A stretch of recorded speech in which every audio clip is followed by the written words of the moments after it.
मुख्यमंत्री युवा कार्यपरिषदेच्या माध्यमातून लाडका भाऊ योजना तात्कालीन मुख्यमंत्री एकनाथजी शिंदे साहेबांच्या माध्यमातून निवडणुकीपूर्वी ही योजना आली होती। महाराष्ट्रातील 1,34,000 विद्यार्थ्यांना हा रोजगार भेटला होता।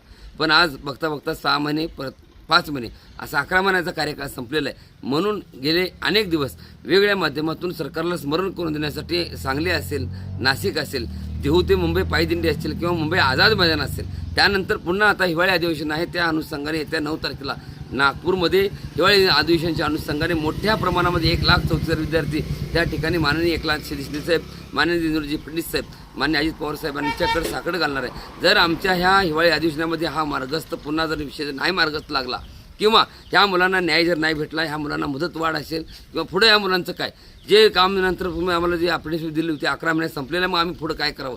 चालू काम सोडून ही मुलं रस्त्यावरती पुन्हा एकदा या ठिकाणी काम करत असताना 11 महिन्याचा कार्यकाळ संपलेला आहे। जर ह्या मुलांना हक्काची भाकर मिळत नसेल किंवा ह्या मुलांचा निर्णय लागत नसेल तर येणाऱ्या हिवाळी अधिवेशनानंतर महापालिका निवडणूक आहे, जिल्हा परिषद निवडणूक आहे, हे युवा काय करतील हे सांगता येणार नाही। निवडणुकीच्या वेळेस माननीय एकनाथजी शिंदे साहेबांनी आता देखील ही योजना मी काढलेली आहे, माझी काढलेली कुठलीच योजना बंद होणार नाही, हा माझा दिलेला शब्द आहे। हम कभी कमेंट करते वापस कभी लेते नाही, अशा पद्धतीची भूमिका माननीय एकनाथ शिंदे साहेबांची आहे। मग माझी आपल्याला विनंती आहे की तो मी दिलेला शब्द पाळावा आणि काल निवडणुकीच्या प्रचार वेळेस पण देखील ही योजना अडचणीत आहे, मी ह्याला मार्ग काढून 100% तुम्ही प्रत्येक ठिकाणी आश्वासन दिलात ते देखील आपण पूर्ण कराल अशी माफक अपेक्षा करतो। आणि एकनाथ शिंदे साहेब, माननीय देवेंद्रजी फडणवीस साहेब यांना विनंती करतो की लाडक्या भावाला तुम्ही वाऱ्यावर सोडू नका।